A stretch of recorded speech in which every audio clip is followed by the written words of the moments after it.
मैं भारत को भारतीयता की मान्यता के आधार पर फिर से खड़ा करना चाहता हूं, उस काम में लगा हूं। तो मैं आपको आपकी जिंदगी के लिए छोटे छोटे कुछ 4 नियम बताना चाहता हूं, और ये 4 नियम का पालन आप सब करिए। मैं आपको विनम्रतापूर्वक लेकिन विश्वास से कहता हूं कि ये 4 नियम का जो भी पालन करेगा, जिंदगी में बीमारी और रोग उसको कभी आएंगे नहीं। परम पूजनीय स्वामी रामदेव जी खुद 40-45 साल से इन 4 नियमों का पालन करते हैं। आप भी अगर ये पालन करेंगे तो बहुत अच्छा होगा। मैं भी करता हूं मेरे जीवन में। मैं पिछले 15 वर्षों से योग प्राणायाम करता हूं, उसके साथ कुछ नियम मैंने बनाए हैं, वो नियम का पालन करता हूं, और वही नियम आपको बताना चाहता हूं। स्वामी जी पालन करते हैं, मैं करता हूं, हमारे लाखों योग शिक्षक करते हैं, और इन नियमों का पालन करने से हमको इतना लाभ हुआ है कि कभी बीमारी आती नहीं। 15 साल से मैंने हर बार मेरा बीपी चेक किया, नॉर्मल है, शुगर नॉर्मल है, ट्राइग्लिसराइड्स नॉर्मल है, कोलेस्ट्रॉल नॉर्मल है। पिछले 15 साल में कभी सर्दी जुकाम भी नहीं हुआ, गला भी नहीं बैठा, कभी हॉस्पिटल नहीं देखा, कभी डॉक्टर के पास नहीं गए, क्योंकि जरूरत नहीं पड़ी। और वो जरूरत नहीं पड़ी क्योंकि हम निरोगी हैं, स्वस्थ हैं। ये निरोगी और स्वस्थ होने के लिए आयुर्वेद की एक छोटी सी जानकारी आपसे मैं शेयर करना चाहता हूं। आयुर्वेद में ये कहा गया है कि किसी भी व्यक्ति को निरोगी होना है, रोगमुक्त होना है, तो अपने जीवन में 3 बातों का ध्यान रखे। अपना वात, पित्त और कफ, तीनों का संतुलन रखे। वो 3 तरह के दोष हैं हमारे शरीर में, वात, पित्त, कफ। आपने सुना होगा, ये त्रिदोष आधारित शरीर है। जब वात बहुत बिगड़ जाता है तो 80 से ज्यादा रोग आते हैं। जब पित्त बहुत बिगड़ जाता है तो लगभग 46 से 50 रोग आते हैं, और जब कफ बिगड़ जाता है तो 28 रोग आते हैं, और वात, पित्त, कफ तीनों बिगड़ जाएं तो 148 रोग आते हैं। सर्दी, खांसी, जुकाम से लेकर और कैंसर तक जो आखिरी रोग माना जाता है, ये सब वात, पित्त, कफ के बिगड़ने का खेल है। तो इस देश के आयुर्वेद चिकित्सा के सबसे महान लोगों में से कुछ नाम आप जानते हैं, जैसे चरक ऋषि, जैसे सुश्रुत ऋषि। ऐसे एक ऋषि हुए बाघभट्ट।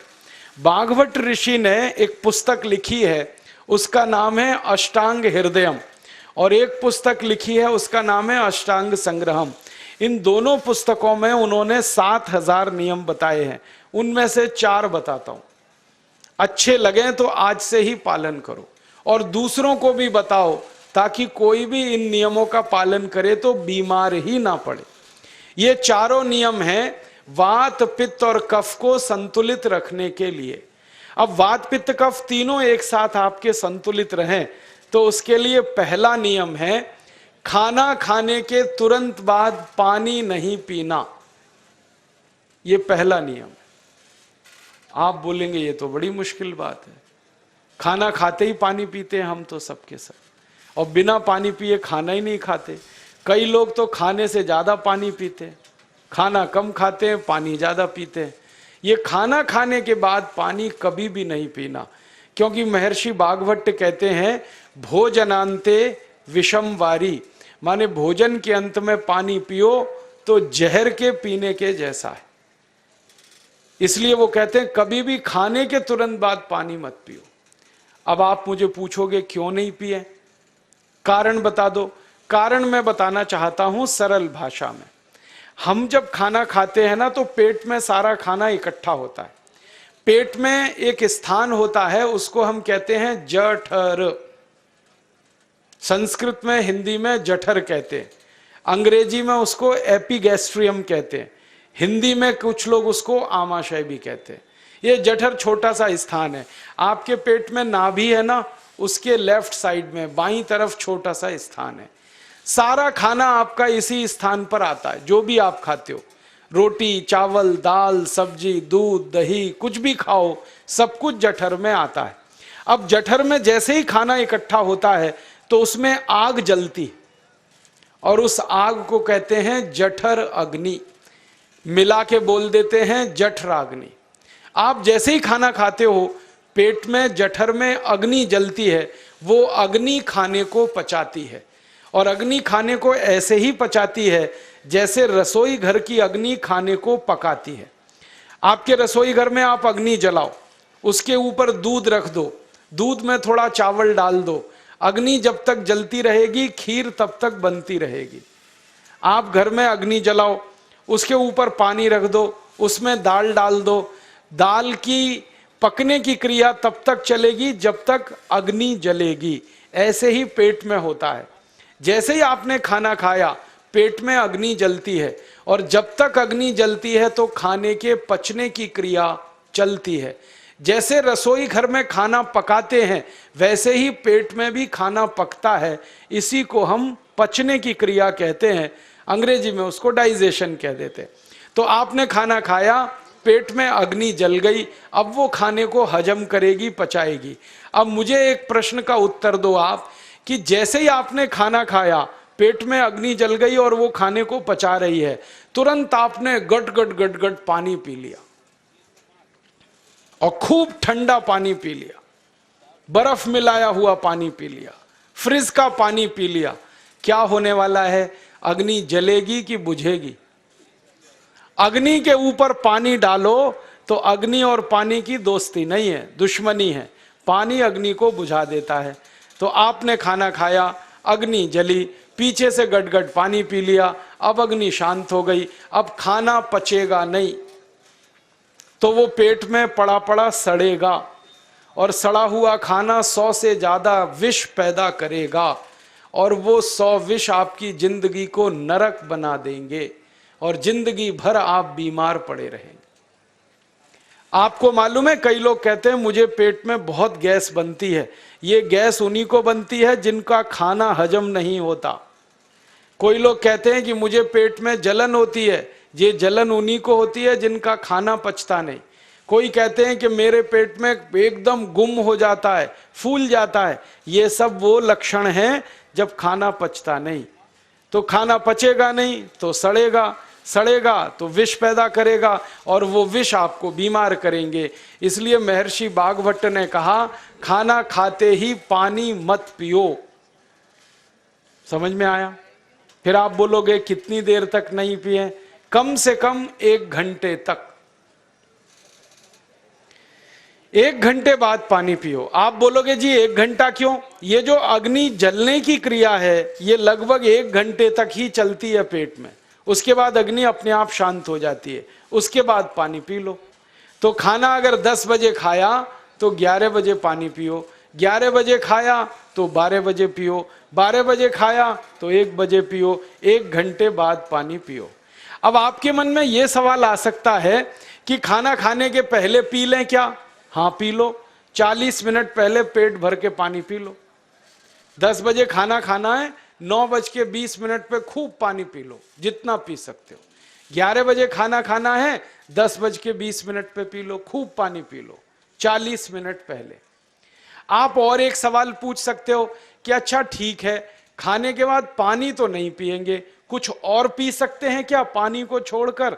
तो उसके लिए भागवत जी कहते हैं कि खाने के तुरंत बाद अगर पीना है तो दही की लस्सी पियो, मट्ठा। खाने के बाद अगर तुरंत पीना है तो फलों का रस पियो, गन्ने का रस पी लो, संतरे का रस पी लो, मौसमी का रस पी लो, अनार का रस पी लो। अब आप कहोगे ये सब महंगी महंगी चीजें बता रहे हैं, गन्ने का रस, संतरे का रस, अनार का रस, पैसे तो है नहीं। तो सबसे सस्ता रस है नींबू का ही रस पी लो, शिकंजी बना के पी लो, वो तो सबसे सस्ता है। तो खाना खाने के बाद या तो दही की लस्सी पियो या रस पियो। और एक तीसरी चीज है, दूध पी सकते। तो खाने के तुरंत बाद पीना है तो दही की लस्सी या मट्ठा, खाने के तुरंत बाद पीना है तो कोई फल का रस, खाने के तुरंत बाद पीना है तो दूध। पानी 1 घंटे बाद पियो। और अगर एक बात ध्यान रखो तो अच्छा है कि सवेरे खाना खाते हैं जिसको हम ब्रेकफास्ट कहते हैं, नाश्ता, तो फलों का रस पीना अच्छा, दोपहर को खाना खाएं तो लस्सी और मट्ठा पीना अच्छा, और रात का खाना खाएं तो दूध पीना अच्छा। जो लोग इस नियम का पालन कर सकते हैं जिंदगी में कभी भी 80 रोग उनको नहीं हो सकते। वात पित्त कफ तीनों ही इस एक छोटे से नियम से संतुलित रहते हैं। तो ये पहला नियम मैंने आपसे कहा। दूसरा नियम एक और है, और वो नियम ये है कि पानी कभी भी पियो, घूट घूट भर के पियो। जैसे गरम चाय पीते हैं, गरम कॉफी पीते हैं, गरम दूध पीते हैं, एक एक घूट भर के, एक एक सिप करके, ऐसे ही पानी पीने की आदत डालो। ये मुंह में एक बार गिलास लगा लिया, गटागट उसको खाली कर दिया, ये तरीका गड़बड़ है। एक घूट पानी, दो घूट पानी एक बार में उतना ही पियो। आप बोलोगे ये क्या चक्कर है? बात ऐसी है कि एक एक घूट पानी जब हम पीते हैं तो मुंह की लार पानी के साथ मिलकर पेट में अंदर जाती है, और ये जो मुंह की लार होती है ये क्षारीय होती है, और पेट में हमेशा अम्ल बनता रहता है। तो एक घूट पानी पिया, मुंह की लार इसके साथ अंदर गई, दो घूट पिया और ज्यादा गई, बार बार लार अंदर जाएगी तो क्षार पदार्थ पेट के अम्ल के साथ मिलेगा। पेट में अम्ल बनता है, मुंह में लार क्षारीय होती है। तो ये क्षार को अम्ल में मिला दिया जाए और ये अच्छे तरीके से मिलकर पेट में जाए तो कभी भी कोई व्यक्ति के पेट को अम्लता नहीं होती, एसिडिटी नहीं होती। और पेट में अम्लता नहीं होती तो रक्त में अम्लता नहीं होती, और जिनके रक्त में अम्लता नहीं होती उनकी जिंदगी में कभी भी वात पित्त कफ के असंतुलन की स्थिति पैदा नहीं होती। इसलिए पानी घूट घूट करके पीना। मैं आपको एक छोटा सा मेरा ऑब्जर्वेशन बताता हूं, परीक्षण। आप भारत देश में या दुनिया में कहीं भी जाओ, मनुष्य को छोड़कर पशु पक्षियों को देखना शुरू करो, वो पानी कैसे पीते। किसी चिड़िया को पानी पीते हुए देखो, किसी पक्षी को पानी पीते हुए देखो, वो चोंच के एक बूंद ही के बराबर ही पानी उठाता है। एक बार में एक बूंद पानी लेगा, फिर थोड़ी देर चोंच चलाएगा, फिर पिएगा, फिर दूसरी बूंद लेगा, फिर चोंच चलाएगा, फिर पिएगा, फिर तीसरी बूंद। एक एक बूंद पक्षी पानी पीता है। कुत्ते को पानी पीते हुए देखो, चाट चाट के पानी पीता है। शेर को पानी पीते हुए देखो, चाट चाट के पानी पीता है। जितने जानवर चाट कर पानी पीते हैं, जितने पक्षी एक एक घूंट पानी पीते हैं, किसी भी पक्षी और किसी भी जानवर को डायबिटीज नहीं है, किसी को अर्थराइटिस नहीं है, कोई पक्षी ओवरवेट नहीं है, कोई पशु ओवरवेट नहीं है।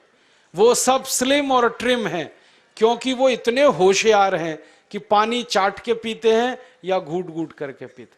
अब मुझे ये हैरानी होती है कि ये पशु पक्षियों को कौन सिखाता है? वो अपने जन्म से ये ज्ञान सीख के आते हैं। उनका कोई गुरु नहीं है, उनका कोई विद्यालय नहीं है, उनके कोई प्रशिक्षण शिविर नहीं लगते, फिर भी उनको इतनी अकल है कि पानी घूट घूट पीना। और हम ये मनुष्य जिनके इतने गुरु, इतने विद्यालय, इतने कॉलेज, सीखने वाले, सिखाने वाले, और हम मूर्खों के मूर्ख गटागट गटागट पानी पीते रहते।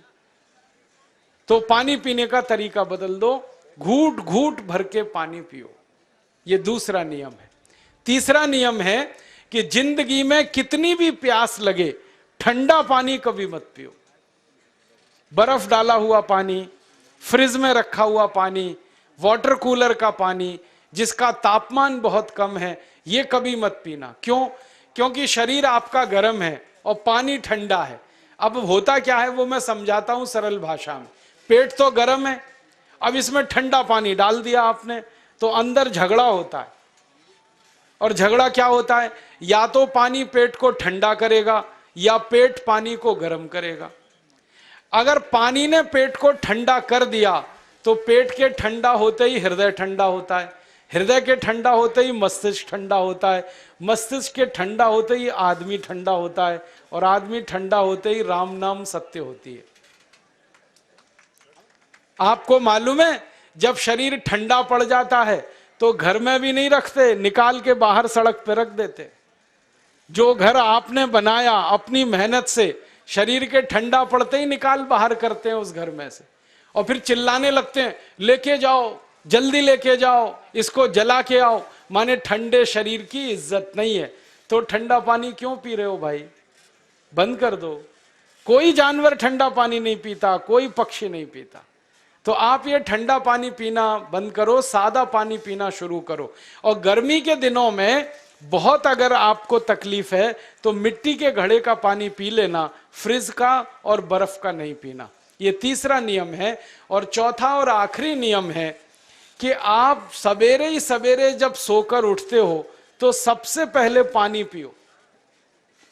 जैसे ही आपकी आंख खुल गई तो पहले 2-3 गिलास पानी पी लो, उसके बाद आप टॉयलेट में जाओ। उठते ही पानी पियोगे तो 2 फायदे हैं।